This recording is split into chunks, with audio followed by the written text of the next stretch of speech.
Se não quer ir para o asilo, faça sua mala e saia agora da minha casa. O grito de Rodrigo ricocheteou nas paredes da cozinha, fazendo os pratos sobre o balcão vibrarem. Minhas mãos, ainda molhadas da água do almoço, paralisaram sobre o pano de prato rendado. Eu não conseguia desviar o olhar dos olhos dele, que agora brilhavam com uma frieza que eu nunca imaginei encontrar no filho que carreguei no colo. Atrás dele, encostada no batente da porta, Fabiana exibia um sorriso vitorioso, cruzando os braços enquanto retocava o batom vermelho nos lábios.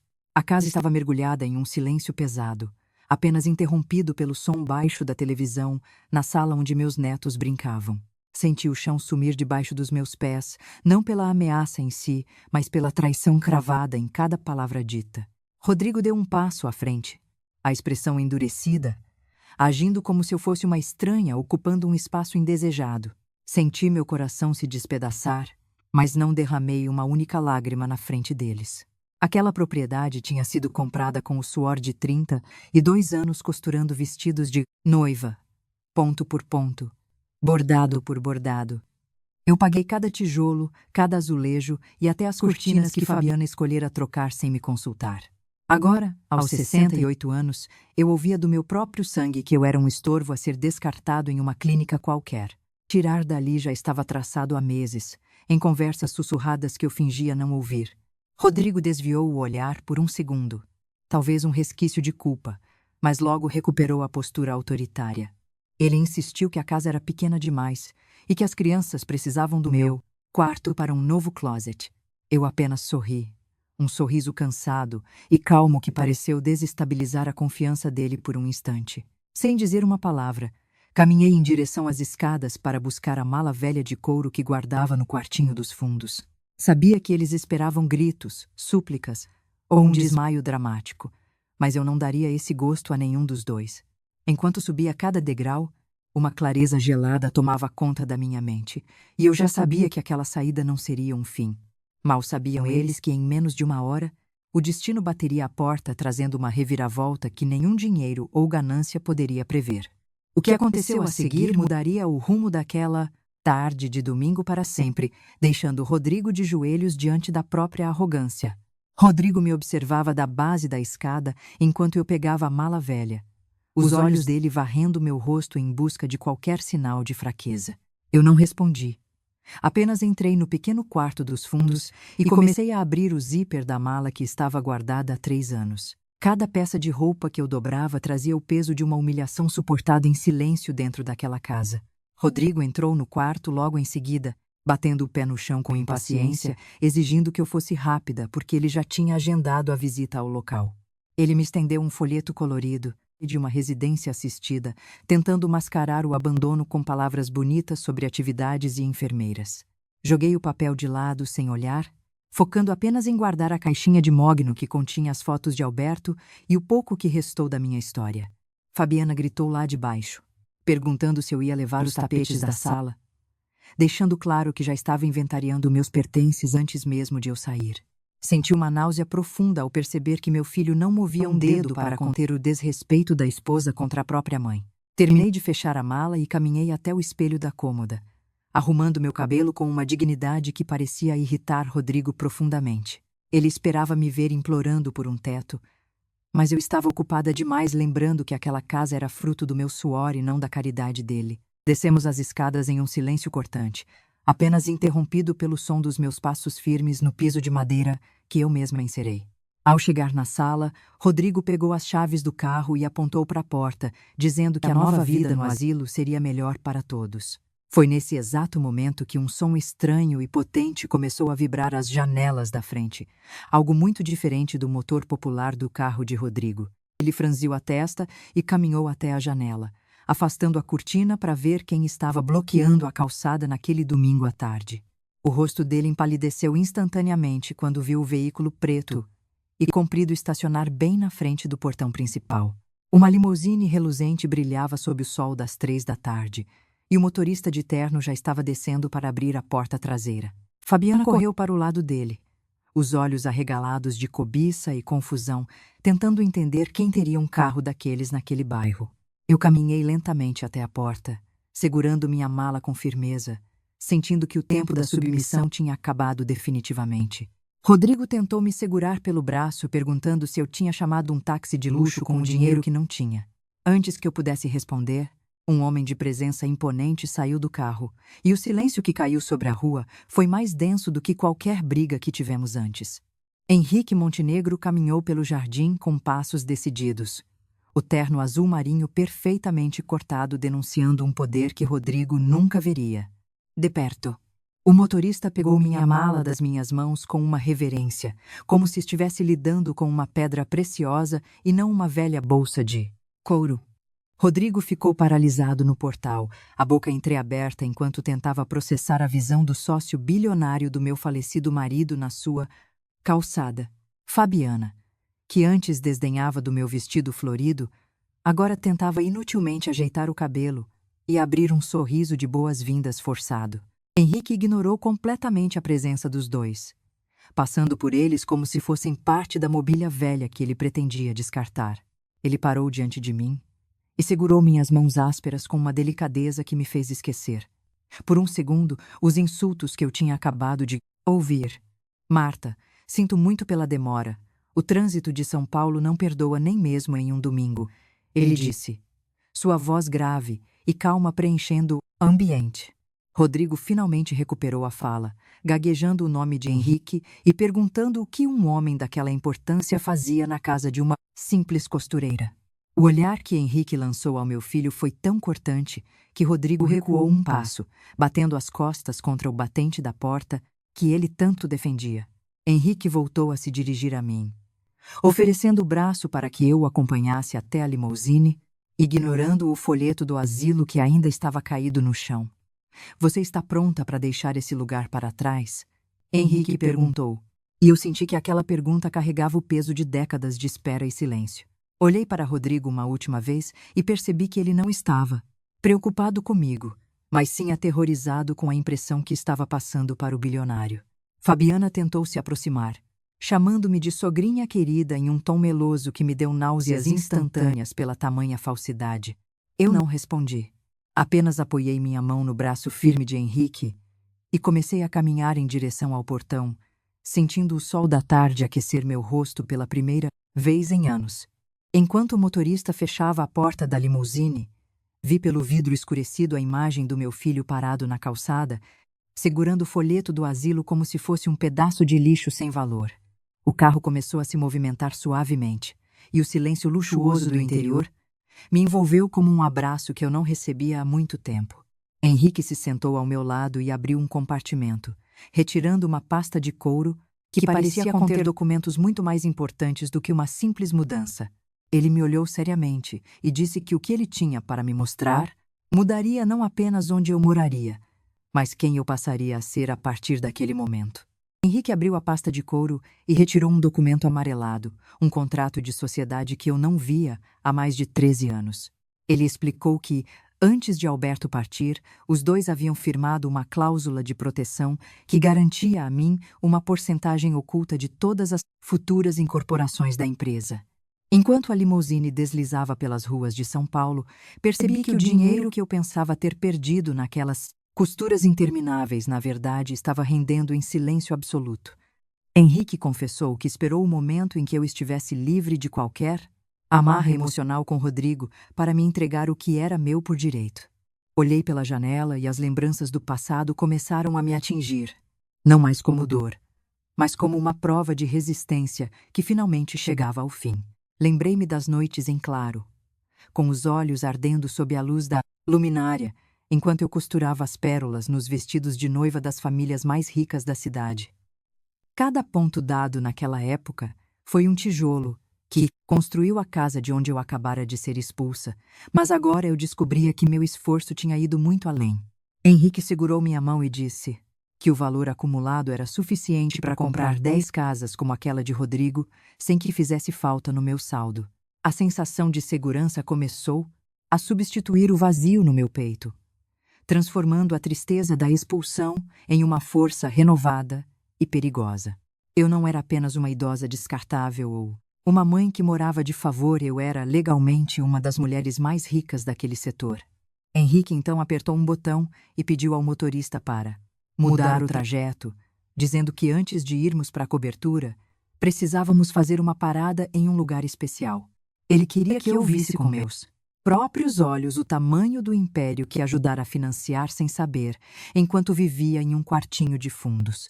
O carro parou em frente a um canteiro de obras monumental, com uma placa dourada que levava o nome de Residencial Alberto Silva. Senti minhas pernas tremerem ao ver o nome do meu falecido marido honrado daquela forma, enquanto meu filho o envergonhava com sua ganância. Henrique me olhou nos olhos e perguntou se eu estava pronta para assumir meu lugar na mesa da diretoria e cobrar cada centavo de quem me humilhou. Henrique apontou para o enorme edifício em construção, onde guindastes gigantescos se moviam contra o céu de São Paulo.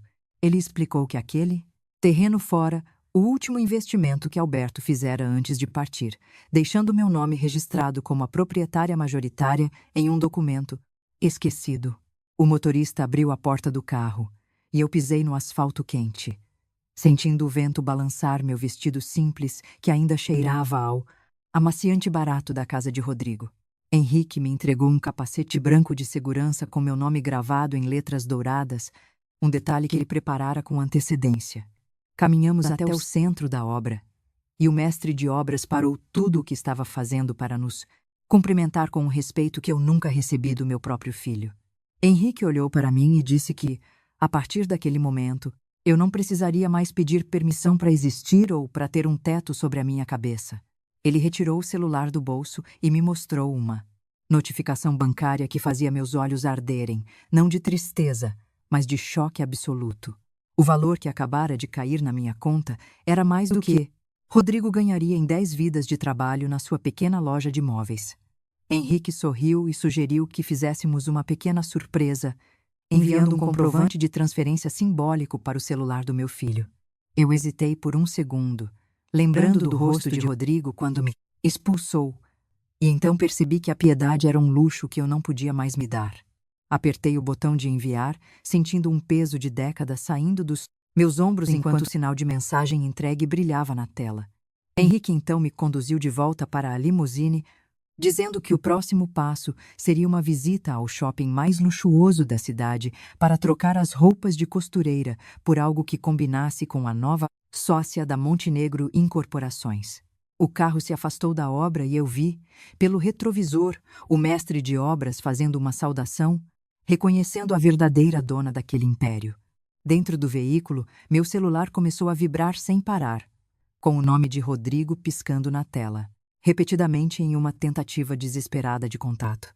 Eu apenas desliguei o aparelho e olhei para Henrique, que segurava uma taça de champanhe gelada, preparada especialmente para celebrar o meu novo começo.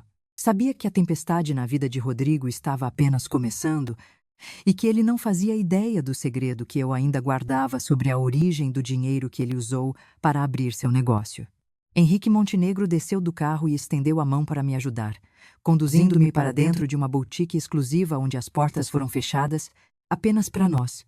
As vendedoras elegantemente vestidas curvaram-se levemente, enquanto Henrique indicava que eu deveria ser vestida como a proprietária que agora eu era. Eu me olhei no espelho gigante da loja, e pela primeira vez em anos, não vi a vovó Marta que limpava o chão, mas a mulher que Alberto sempre disse que eu seria. Escolhemos conjuntos de seda, joias de pérolas legítimas e sapatos que não machucavam meus pés, cansados, mas que me faziam caminhar com uma postura de rainha. Enquanto eu trocava de roupa, meu celular no banco da limusine não parava de iluminar a cabine com as mensagens desesperadas de Rodrigo. Ele tinha visto o comprovante da transferência simbólica e, mais do que isso, tinha percebido que o nome do remetente era a holding da qual ele dependia para manter sua loja aberta. Fabiana, por sua vez, ligava para todas as vizinhas tentando descobrir quem era o homem da limusine, corroída por uma inveja que a impedia de respirar. Saímos da loja e Henrique me levou para o restaurante mais alto da cidade, onde a vista de São Paulo parecia um tapete de luzes aos meus pés. Henrique então colocou um envelope pardo sobre a mesa e disse que ali estava a peça final do quebra-cabeça sobre a casa de Rodrigo. Eu abri o envelope e meu sangue gelou ao descobrir que, legalmente, a casa onde eles moravam nunca pertenceu ao meu filho, apesar de ele acreditar nisso. Alberto tinha colocado uma cláusula de usufruto vitalício e propriedade fiduciária que Rodrigo ignorou completamente ao tentar me expulsar. Henrique sorriu e perguntou se eu queria que os advogados enviassem a ordem de despejo para eles naquela mesma noite ou se eu preferia esperar o amanhecer. Olhei para as luzes da cidade e pensei em como o destino é implacável, com quem pisa na própria mãe para subir na vida. Tomei um gole do vinho caro e disse a Henrique que eu queria ver a cara deles pessoalmente quando a verdade aparecesse na porta. Marta caminhou até a janela panorâmica do restaurante, observando as luzes de São Paulo, enquanto Henrique explicava os detalhes da ordem de despejo. O documento em suas mãos era uma arma poderosa, provando que Rodrigo não tinha autoridade para expulsar, lá de um imóvel que ainda estava sob o controle jurídico da holding de Alberto. Henrique sugeriu que ela passasse a noite na cobertura para descansar, mas Marta sentiu uma chama de determinação que não sentia há décadas. Ela não queria apenas justiça. Ela queria ver com os próprios olhos o momento em que a máscara de arrogância de Fabiana cairia por terra. O motorista da limusine foi chamado novamente. E o veículo preto deslizou silenciosamente de volta para o bairro de classe média, onde a tempestade estava prestes a desabar. Ao chegarem na frente da casa, Marta notou que as luzes da sala ainda estavam acesas e o carro de Rodrigo estava estacionado de qualquer jeito na calçada. Fabiana estava na varanda, falando ao celular em tom alto, provavelmente vangloriando-se para alguma amiga sobre como finalmente havia se livrado da sogra. O som do motor potente da limusine interrompeu a conversa dela, fazendo-a congelar com o aparelho ainda na orelha ao ver o carro retornar. Rodrigo saiu correndo de dentro de casa, com o rosto vermelho e o celular na mão, alternando o olhar entre a limusine e o comprovante de transferência que Henrique enviara. Ele tentou se aproximar do carro com um sorriso amarelo, mas o motorista se posicionou como uma barreira intransponível entre ele e a porta traseira. Marta baixou o vidro lentamente, revelando seu novo rosto, emoldurado por joias finas e uma expressão de serenidade que gelou a espinha do filho. Henrique entregou o envelope pardo para Marta, que o estendeu para Rodrigo através da fresta do vidro, sem dizer uma única palavra. Fabiana se aproximou, tentando ler o conteúdo por cima do ombro do marido, e soltou um grito abafado ao ver o carimbo do oficial de justiça. Rodrigo começou a gaguejar, perguntando o que significava aquele prazo de 24 horas para desocupar o imóvel que ele jurava ser seu. Marta olhou fixamente para o filho e disse que, já que ele gostava tanto de sugerir asilos, talvez devesse começar a procurar um lugar para ele e a esposa passarem a próxima noite. O carro começou a se afastar enquanto Rodrigo batia no vidro, implorando por uma conversa que Marta não estava mais disposta a ter. Henrique fechou o vidro fumê da limusine, isolando o som dos gritos desesperados de Rodrigo e os xingamentos de Fabiana. Marta recostou-se no banco de couro macio, sentindo uma exaustão profunda, mas acompanhada de uma paz que não experimentava há 13 anos. Henrique não disse nada, apenas serviu um pouco de água para ela e sinalizou ao motorista para seguir em direção à região do Itaim Bibi. O trajeto foi silencioso, com Marta observando os prédios modernos de São Paulo passarem como borrões de luz através da janela. Quando chegaram ao edifício de Henrique, um gigante de vidro espelhado com segurança armada, ela percebeu que sua vida anterior tinha acabado de fato. O elevador privativo subiu silenciosamente até a cobertura, e ao abrir as portas, Marta foi recebida por um hall de mármore iluminado por arandelas de cristal. Henrique indicou o quarto principal de hóspedes, que tinha uma varanda privativa com vista para o Parque do Ibirapuera e lençóis de linho egípcio.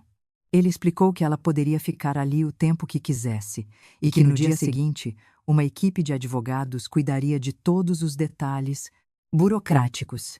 Marta sentou-se na beirada da cama king size e finalmente deixou as lágrimas caírem, mas desta vez eram lágrimas de alívio por ter recuperado sua dignidade. No andar de baixo, Henrique fazia uma ligação curta, ordenando que todas as linhas de crédito da loja de móveis de Rodrigo fossem congeladas imediatamente. Enquanto isso, o celular de Marta, que ela havia religado por um instante, vibrou com uma mensagem de texto de um número desconhecido. A mensagem continha apenas uma foto de um documento antigo, parcialmente queimado, com a assinatura de Alberto e um selo de um cartório que ela não reconhecia. Marta sentiu um calafrio percorrer sua espinha ao perceber que a herança de Alberto escondia segredos que nem mesmo Henrique parecia conhecer totalmente. Ela olhou para a foto e viu seu próprio nome vinculado a uma conta bancária na Suíça que nunca tinha sido mencionada em nenhum inventário. Antes que pudesse processar a informação, a porta do quarto se abriu levemente e Henrique apareceu com um semblante preocupado segurando o próprio telefone.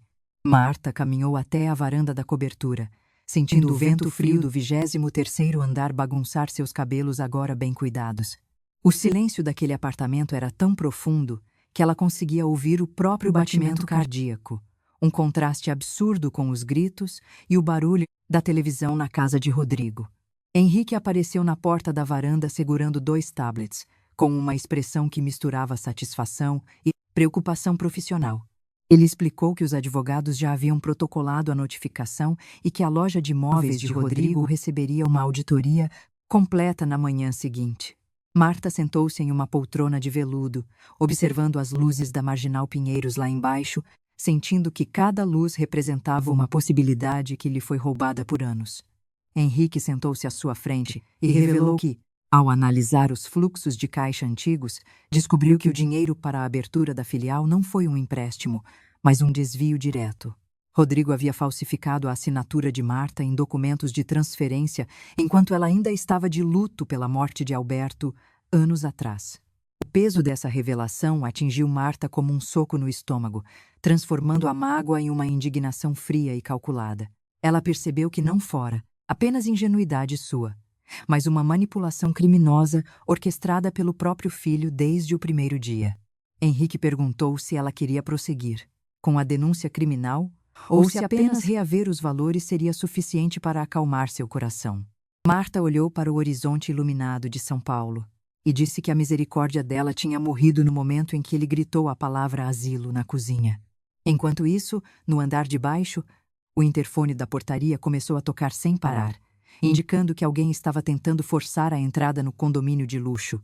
Henrique recebeu um aviso da segurança de que um homem identificado como Rodrigo Silva estava transtornado na calçada, exigindo ver a mãe a qualquer custo. Marta levantou-se lentamente, ajustando o xale de seda sobre os ombros, e pediu a Henrique que ligasse o monitor das câmeras de segurança da entrada. Ela viu o filho pelo visor, gesticulando freneticamente para os guardas armados, parecendo pequeno e patético diante da imponência daquele edifício. O rosto de Rodrigo estava vermelho de raiva e desespero, uma imagem que Marta guardaria para se lembrar de que o sangue nem sempre garante lealdade. Ela deu uma ordem clara para que ninguém permitisse a entrada dele, e que se ele não saísse em 5 minutos, a polícia deveria ser acionada imediatamente. Henrique sorriu discretamente, percebendo que a mulher doce que costurava vestidos de noiva tinha dado lugar a uma fênix que não tinha medo das chamas. No entanto, um detalhe nas câmeras chamou a atenção de Marta. Fabiana não estava com ele, mas um carro preto desconhecido estava estacionado logo atrás do veículo de Rodrigo. Marta observou atentamente a tela do monitor enquanto o carro preto, estacionado logo atrás do veículo de Rodrigo, mantinha os vidros totalmente escuros. Henrique se aproximou, ajustando o foco da imagem, e franziu a testa ao reconhecer a placa do automóvel que não deveria estar ali. Ele revelou que aquele carro pertencia a uma empresa de advocacia agressiva, especializada em heranças e disputas de bens de alto valor. Ficou claro que Rodrigo não estava ali apenas por desespero emocional, mas orientado por alguém que buscava uma brecha legal para anular os novos documentos de Marta. Rodrigo continuava gritando na calçada, chutando o pneu do próprio carro enquanto os seguranças mantinham a barreira imóvel. Marta sentiu uma pontada de pena, mas logo lembrou do sorriso de Fabiana enquanto ela dobrava suas roupas velhas para ir ao asilo. Henrique pegou o telefone e deu uma ordem curta para que o chefe da segurança pessoal subisse imediatamente com um relatório de inteligência. Ele explicou que enquanto Marta descansava, ele havia colocado investigadores para seguir os passos de Fabiana naquela tarde. As imagens que o segurança trouxe no tablet deixaram Marta sem fôlego. Fabiana estava em um café discreto, entregando um envelope para um homem que não era Rodrigo. Henrique deu um zoom na imagem e Marta reconheceu o amante da nora. O mesmo homem que Rodrigo acreditava ser apenas o contador da patrimônio de Rodrigo, sem interferências. Marta sentiu o sangue ferver e pediu a Henrique que ligasse o sistema de som externo da portaria, permitindo que sua voz chegasse até a calçada. Ela não gritou, apenas disse com uma calma gélida que Rodrigo deveria olhar para o carro logo atrás dele e perguntar ao ocupante quem o contratou. O filho de Marta parou de gritar instantaneamente, virando-se para o carro preto com uma expressão de confusão, que logo se transformou em dúvida. Henrique sinalizou para que os seguranças se afastassem um pouco, permitindo que Rodrigo visse o rosto do homem saindo do veículo misterioso.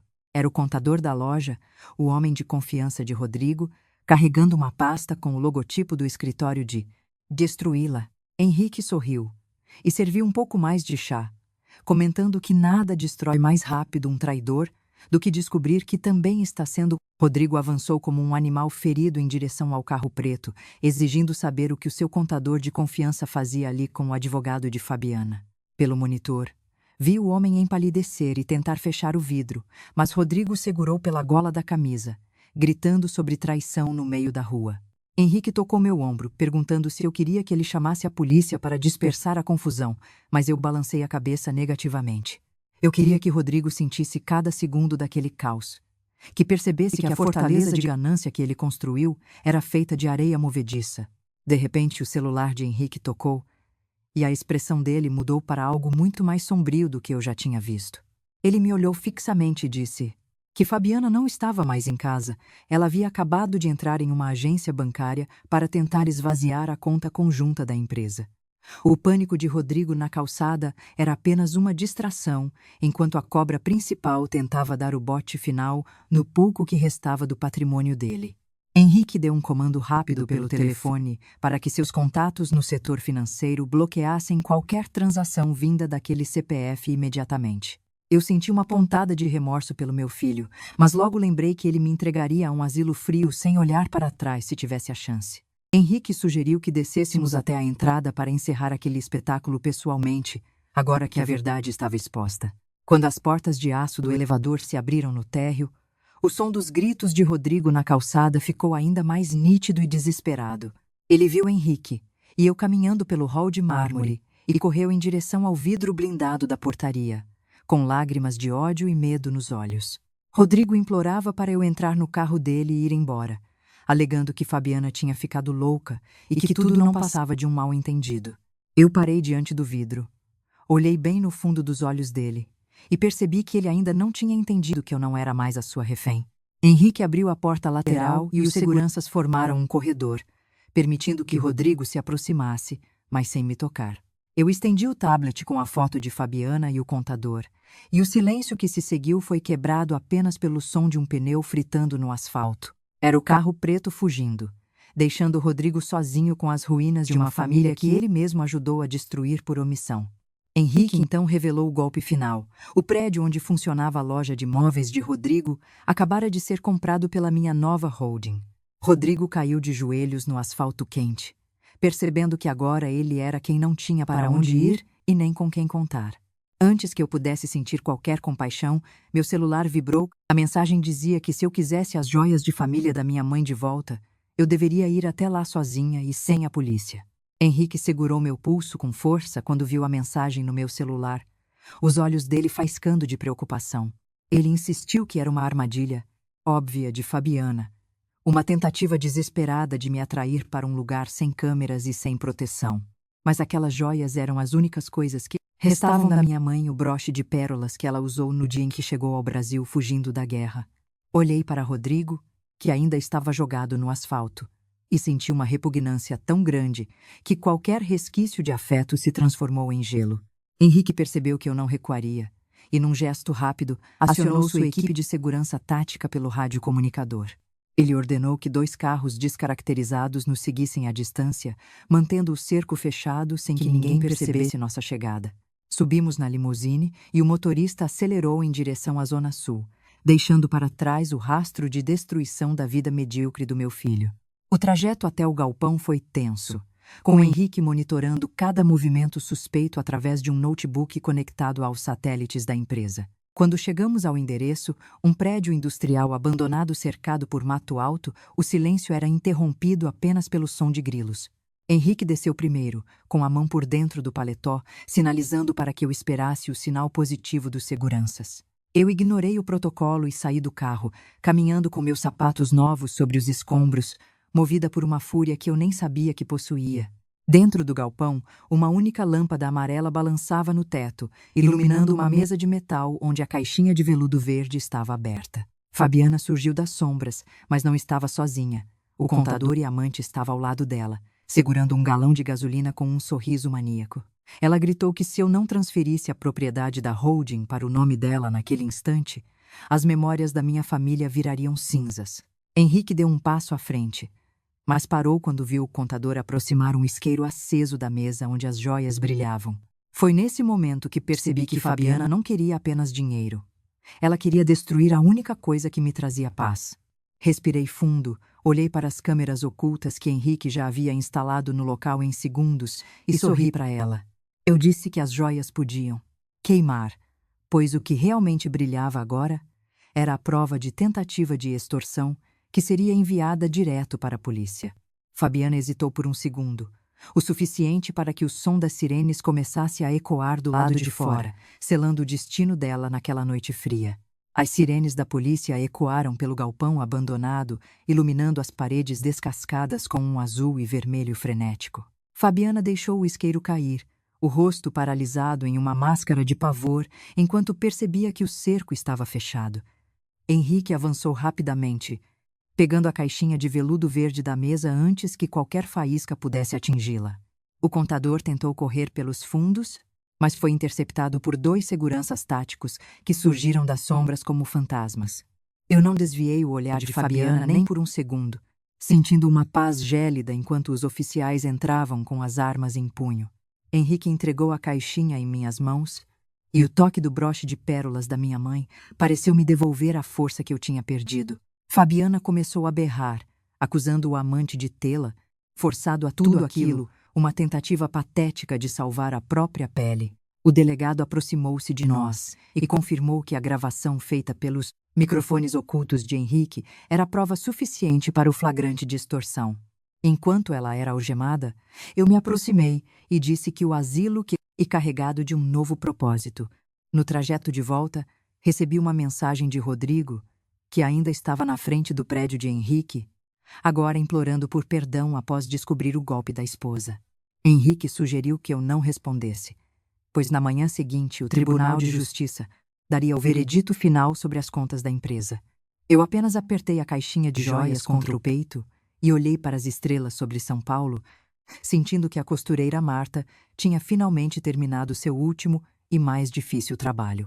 Henrique então revelou que, para celebrar minha vitória, ele havia organizado um evento beneficente, onde eu seria apresentada como a nova sócia majoritária. Ele queria que o mundo visse quem realmente.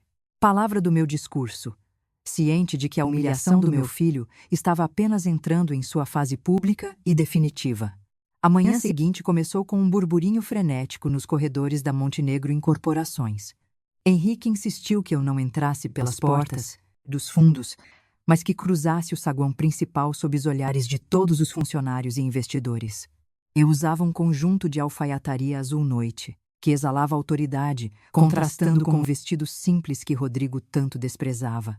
Henrique caminhava ao meu lado, mantendo um sorriso discreto, enquanto me apresentava como a nova sócia majoritária da holding principal. Decidi que minha primeira parada oficial não seria na diretoria, mas na pequena loja de móveis de Rodrigo, que ficava no térreo de um dos prédios do grupo. Entrei na loja sem aviso prévio, e o som dos meus saltos no piso de porcelanato fez Fabiana, que estava no balcão, levantar a cabeça bruscamente. Ela estava pálida, com olheiras profundas após a noite na delegacia, tentando desesperadamente organizar alguns papéis antes que a auditoria chegasse. Rodrigo estava sentado em um dos sofás de luxo da vitrine, com a cabeça entre as mãos, parecendo um homem que tinha envelhecido 10 anos em uma única noite. Ao me verem, o choque foi tão grande que Fabiana deixou o celular cair no chão, estilhaçando a tela que ela tanto usava para postar sua vida falsa. Eu não disse bom dia nem perguntei como estavam, Apenas estendi a mão para Henrique, que me entregou a ordem judicial de retomada de posse do imóvel. Rodrigo se levantou trêmulo, tentando gaguejar um pedido de desculpas, chamando-me de mãe com uma voz que agora me soava estranha e oca. Olhei para cada móvel daquela loja e lembrei que cada centavo usado ali tinha vindo da venda criminosa do meu antigo apartamento no Tatuapé. Fabiana tentou se aproximar com os olhos cheios de lágrimas falsas, mas eu apenas apontei para a porta de saída com um gesto firme e silencioso.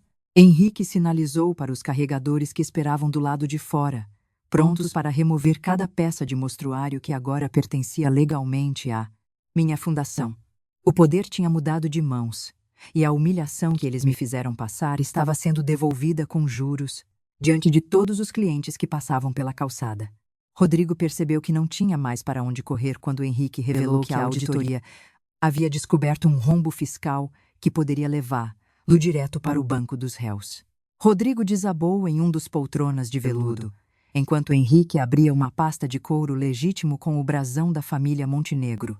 O silêncio na loja era interrompido apenas pelo barulho das viaturas que ainda circulavam no quarteirão, selando o destino de Fabiana. Henrique retirou um documento selado em cartório, um adendo ao testamento de Alberto que estivera guardado sob 7 chaves durante todos esses anos. Ele explicou que Alberto, conhecendo a natureza volúvel do filho, havia incluído uma cláusula de conduta moral e gratidão filial. Se ficasse provado que Rodrigo agisse com negligência ou crueldade contra mim, ele perderia automaticamente o direito a qualquer herança futura e aos dividendos da holding. Rodrigo empalideceu, as mãos tremendo tanto que ele mal conseguia segurar o próprio celular que não parava de receber notificações de dívidas. Fabiana, ao ouvir sobre a cláusula, começou a gritar desesperada que a culpa era toda de Rodrigo e que ele a tinha enganado sobre a fortuna da família. Eu apenas a observei com um desprezo profundo, percebendo que a ganância dela era tão rasa quanto o caráter do meu filho. Henrique deu um sinal, e os advogados começaram a ler os termos da deserdade oficial, transformando Rodrigo em um estranho para o império que achava que herdaria. Foi nesse momento que percebi que a verdadeira justiça não era apenas tirar o dinheiro deles, mas mostrar a insignificância de suas vidas vazias. Rodrigo rastejou até meus pés, implorando para que eu rasgasse o documento em nome dos velhos tempos no Tatuapé.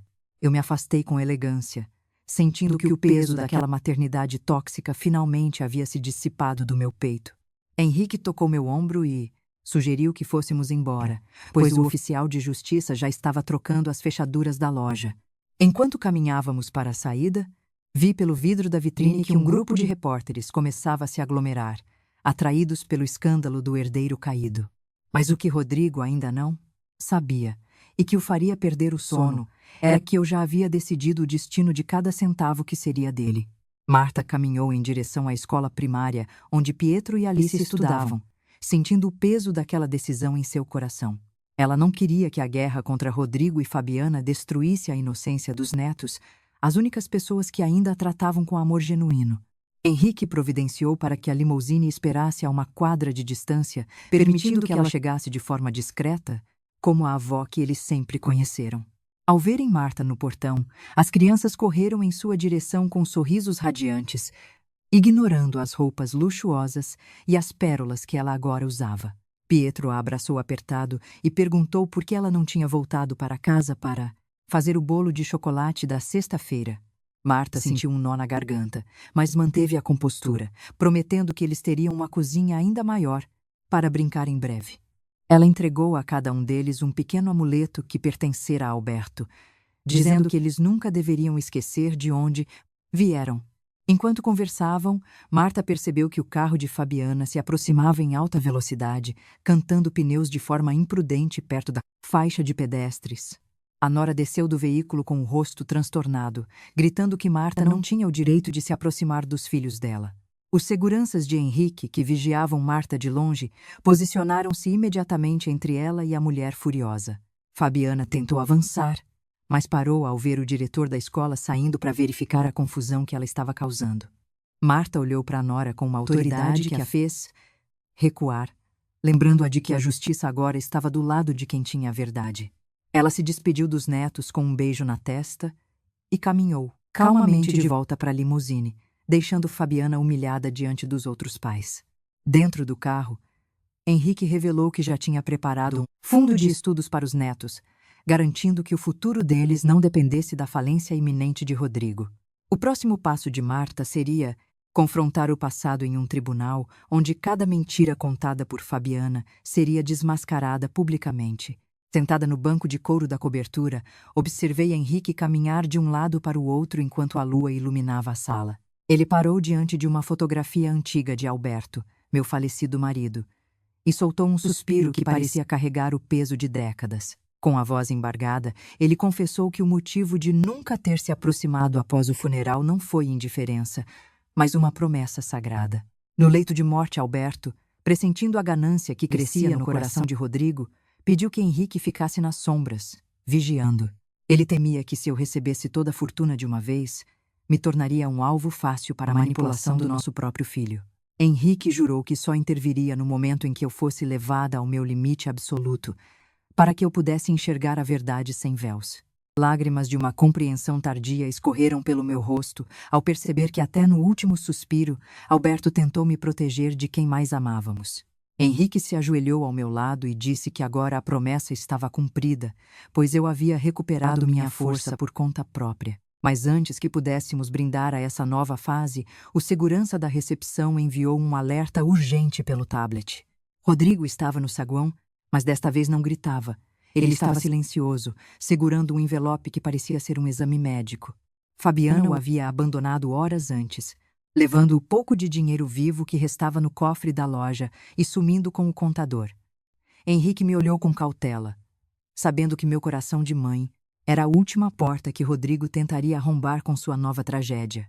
Eu me levantei e disse que, se ele queria falar comigo, deveria fazer diante dos nossos advogados, pois minha piedade agora tinha um preço alto.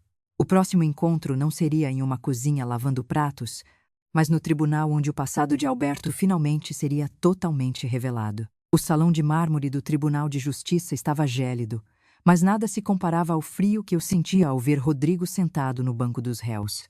Ele não usava mais os ternos caros que comprei com meu suor, mas uma camisa amassada e um olhar de quem não dormia há dias. Henrique sentou-se ao meu lado, segurando minha mão enquanto o juiz pedia que a primeira testemunha fosse chamada para depor sobre o destino do meu apartamento no Tatuapé. Dr. Otávio, o advogado de Henrique, apresentou as provas irrefutáveis de que a assinatura na escritura de venda havia sido grosseiramente falsificada por Rodrigo. O silêncio na sala foi interrompido apenas pelo som do choro contido de Rodrigo, que tentava esconder o rosto entre as mãos trêmulas enquanto as provas surgiam. O juiz perguntou onde estavam os R$ 180 mil da venda, e o contador de Rodrigo, agora sob custódia, confessou que o dinheiro nunca foi investido na loja. Cada centavo havia sido usado para pagar as dívidas de jogo de Fabiana e as viagens de luxo que eles ostentavam nas redes sociais enquanto eu comia sobras na cozinha.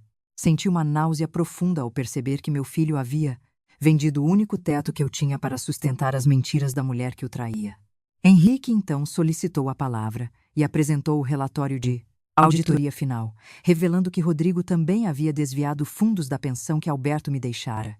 O juiz bateu o martelo, ordenando a penhora imediata de todos os bens de Rodrigo e a prisão preventiva de Fabiana por estelionato e abuso financeiro contra idoso. Rodrigo olhou para mim, implorando por uma última palavra de misericórdia antes de ser conduzido pelos oficiais de justiça para a sala de custódia. Eu me levantei com toda a elegância que as pérolas da minha mãe me conferiam e caminhei em direção à saída sem dizer uma única frase. Henrique abriu a porta do tribunal para mim, e o sol da manhã iluminou meu rosto, confirmando que a dívida do passado finalmente começava a ser paga. Mas antes de entrarmos no carro, o advogado de defesa de Rodrigo me entregou um envelope pardo, dizendo que o conteúdo faria a Holding Montenegro tremer em suas bases. Peguei o envelope pardo das mãos do advogado de defesa com uma hesitação que não passou despercebida por Henrique. Dentro do carro, enquanto nos afastávamos do tribunal, abri o documento e senti o oxigênio faltar em meus pulmões ao ver as fotos anexadas. Eram registros de uma vida dupla que Alberto manteve nos últimos 2 anos antes de falecer, envolvendo propriedades que nunca foram declaradas no Inventário. Rodrigo, em um ato de desespero total para não ser preso, estava tentando usar o passado do próprio pai como moeda de troca para me chantagear. Henrique parou o carro bruscamente no acostamento, pegando os papéis da minha mão e analisando cada detalhe com uma expressão de horror. Ele descobriu que a holding Montenegro estava construída sobre um terreno que, tecnicamente, pertencia a uma fundação de caridade que Alberto havia fraudado. Se essa informação vazasse, o império que Henrique e eu defendíamos desmoronaria, levando junto a minha nova fortuna e a segurança dos meus netos. Henrique me olhou nos olhos e disse que Rodrigo tinha ultrapassado o último limite ao tentar destruir a memória do homem que o criou. Enquanto isso, Rodrigo, em liberdade provisória, correu para a nossa antiga casa e começou a carregar um caminhão de mudanças com tudo o que podia vender. Ele estava vendendo os móveis da sala, as cristaleiras que foram da minha mãe e até o meu fogão, tentando levantar qualquer quantia para fugir do país antes do veredito.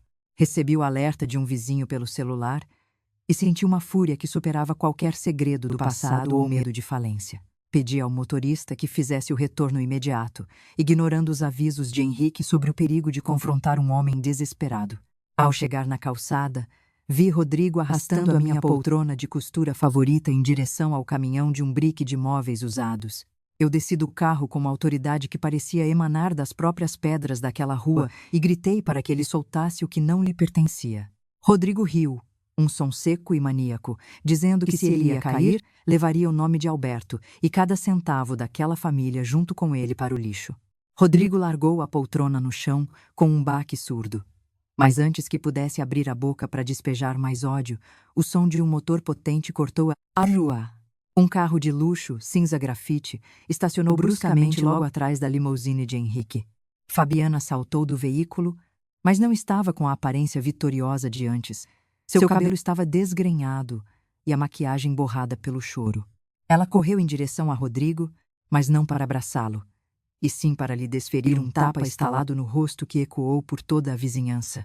Gritando como uma louca, ela revelou que o contador a tinha abandonado em um posto de gasolina na estrada, fugindo com todo o dinheiro vivo e as joias que ela havia roubado. Rodrigo cambaleou para trás, chocado com a humilhação pública, enquanto os vizinhos apareciam nas janelas para filmar o espetáculo deplorável. Henrique deu um passo à frente e mostrou o celular para o casal, exibindo as fotos do dossiê de traição que o investigador particular acabara de descartável. Senti uma mistura de asco e pena ao ver meu filho perceber que destruiu a própria mãe por uma mulher que já tinha o endereço da sua ruína traçado. Henrique então revelou o segredo que guardava sobre o galpão. Ele já sabia do caso de Fabiana e permitiu que ela fugisse apenas para que ele perdesse tudo. Eu olhei para as mãos dele, sujas de carregar meus móveis para o caminhão de brick, e senti que o último fio de maternidade se rompeu. Definitivamente.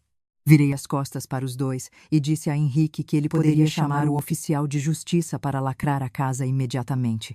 Enquanto caminhávamos para a limusine, o carro de polícia dobrou a esquina para prender Fabiana pela extorsão da noite anterior. Rodrigo ficou ali, cercado por móveis velhos na calçada. Enquanto eu percebia que o segredo do envelope pardo sobre Alberto ainda era uma bomba-relógio em minhas mãos. Henrique me conduziu para dentro da limusine, fechando a porta para isolar o som das sirenes e os gritos desesperados de Fabiana sendo algemada.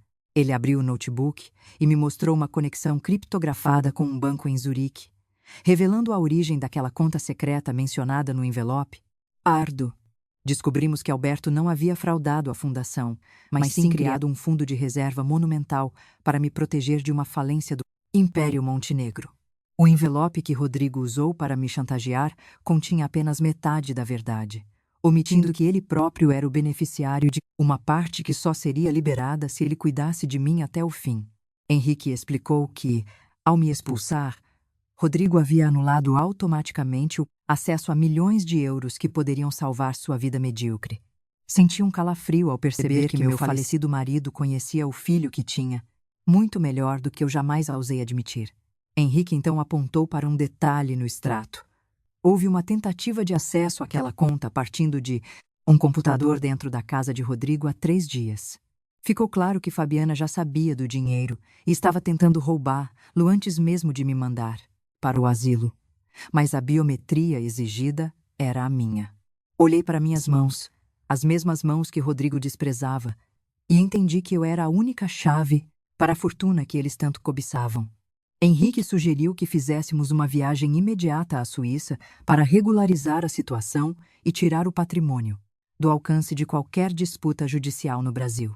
Eu aceitei, mas antes pedi para passarmos em um cartório para lavrar uma declaração de indignidade contra Rodrigo, garantindo que ele nunca tocasse naquele fundo. Enquanto o carro seguia para o aeroporto, recebi um vídeo de um vizinho mostrando Rodrigo sentado no meio-fio, cercado pelos meus móveis velhos e chorando como a criança que ele nunca deixou de ser. Henrique segurou minha mão, disse que o jato particular já estava pronto, aguardando a nova proprietária da maior conta numerada daquela instituição.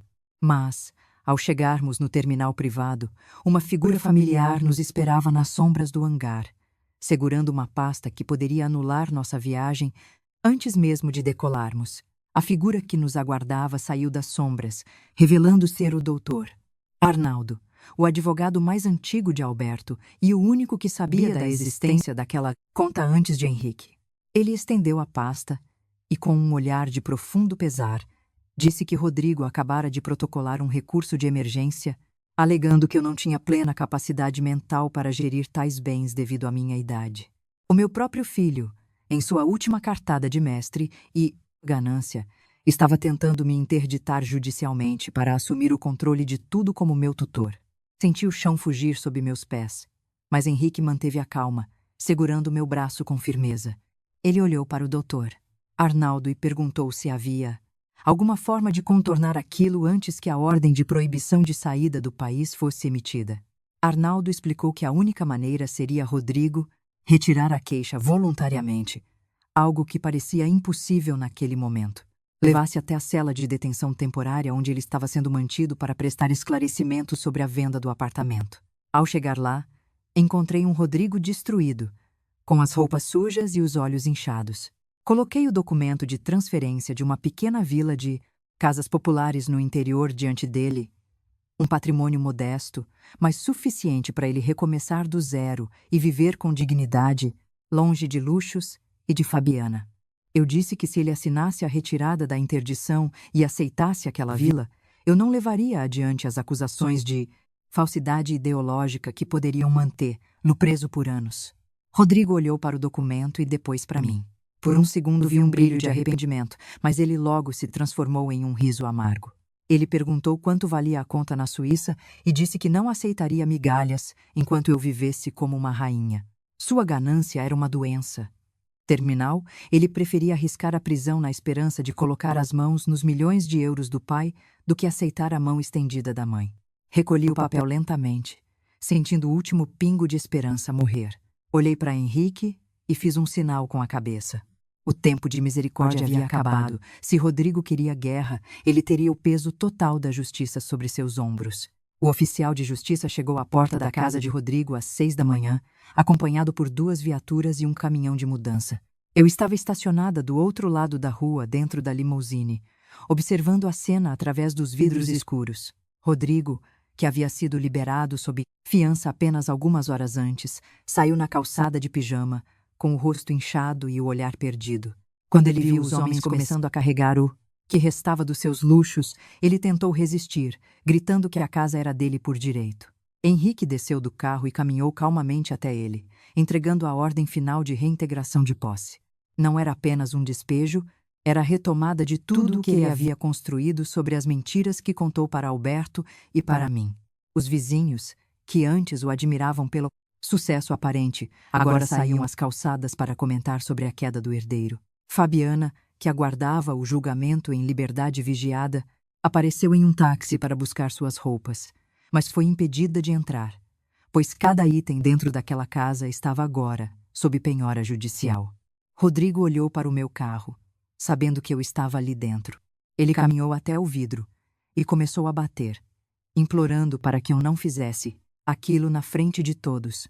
Eu baixei o vidro apenas alguns centímetros, o suficiente para que ele visse meus olhos sem qualquer vestígio de dúvida. Eu disse que não era eu quem estava tirando a casa dele, mas sim o seu próprio desprezo pela mulher que o carregou no ventre.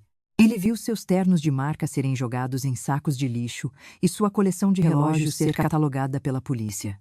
Fabiana, ao perceber que não ganharia nada permanecendo ao lado de um homem arruinado, gritou ofensas contra ele ali mesmo, na frente dos oficiais, revelando que nunca o amou.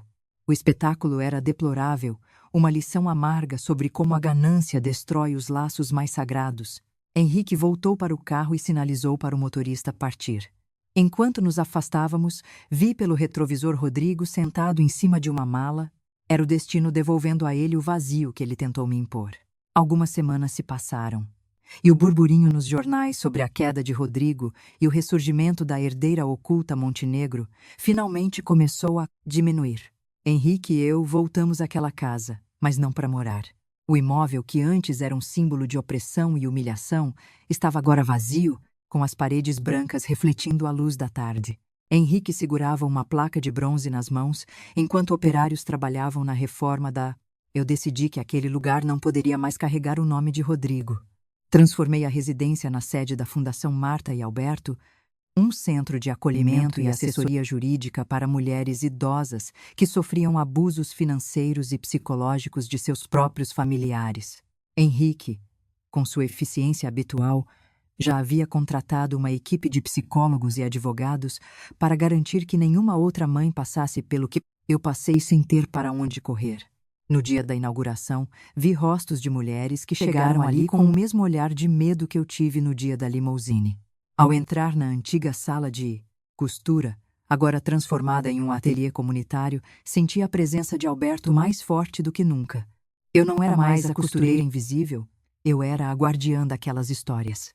Enquanto eu cortava a fita inaugural, vi Rodrigo de longe, parado do outro lado da calçada. Ele estava magro, vestindo roupas simples, e parecia trabalhar agora como entregador para uma lanchonete local. Ele não tentou se aproximar, apenas observou o nome do pai e o meu brilhando na fachada da casa que ele tentou roubar. Ele viu os netos, Pietro e Alice, correndo pelo jardim sob a supervisão dos seguranças de Henrique, e percebeu que o muro que ele mesmo construiu agora o impedia de fazer parte daquela felicidade. Henrique aproximou-se de mim com 2 bilhetes de avião e um sorriso que ia além dos negócios. Ele disse que a fundação estava em boas mãos e que era hora de eu conhecer o mundo. Não através das janelas de uma cozinha, mas com os meus próprios olhos. Olhei para a fundação, para o legado de Alberto e para a minha própria força refletida no espelho do hall. A vingança tinha ficado para trás. O que restava era a liberdade. O sol brilhava sobre as águas azuis do Mediterrâneo, enquanto o iate da holding Montenegro deslizava suavemente pela costa da Itália. Henrique e eu estávamos no convés, compartilhando um café da manhã que parecia ter saído de um sonho. Pela primeira vez em décadas, eu não tinha pressa, não tinha medo, e acima de tudo não tinha ninguém me dizendo o que eu deveria ou não fazer. O silêncio do mar era o hino da minha nova vida. Henrique me entregou um tablet com as últimas notícias do Brasil. A Fundação Marta e Alberto já era um sucesso, tendo ajudado mais de 50 mulheres idosas a recuperarem suas casas e sua dignidade. Rodrigo, por outro lado, havia desistido de todas as batalhas judiciais. Descobri que ele estava morando em um pequeno quarto alugado e trabalhava arduamente para pagar as dívidas que Fabiana deixou para trás antes de ser condenada por estelionato. Eu não sentia mais ódio, apenas a profunda paz de quem sabe que o universo é uma balança perfeita. Marta, Henrique disse, sua voz calma cortando a brisa marinha. O que você quer fazer agora que o mundo é seu? Olhei para o horizonte, onde o céu e o mar se encontravam em uma linha infinita. Pensei na costureira do Tatuapé que chorava escondida sobre a máquina de costura, e na mulher poderosa que agora usava pérolas e comandava um império. Eu respondi que queria simplesmente viver cada minuto que ainda me restava, sem dívidas com o passado. Antes de o sol se pôr, enviei uma última carta para Rodrigo. Não era uma carta de perdão, mas de encerramento. Dentro dela, incluí uma foto minha e de Alberto, tirada quando ainda éramos jovens e pobres, mas cheios de sonhos. Escrevi apenas: a herança mais preciosa que seu pai deixou não estava no banco, estava no caráter que você escolheu perder. Que o trabalho honesto cure o que a ganância destruiu. Henrique estendeu a mão para mim, e caminhamos em direção à proa do barco para ver o pôr do sol. Eu não era mais a vovó Marta que limpava o chão para agradar uma Nora cruel. Eu era Marta Montenegro, uma mulher que aprendeu que nunca é tarde para recomeçar, para se levantar e para brilhar mais forte do que as joias que agora adornavam seu pescoço. A limousine, as mentiras e o asilo ficaram para trás, como sombras que o sol da manhã faz desaparecer. Enquanto o barco avançava para o porto de Capri, eu finalmente fechei os olhos e sorri. A história de humilhação havia terminado, e o meu verdadeiro livro de vida estava apenas começando sua página mais bonita.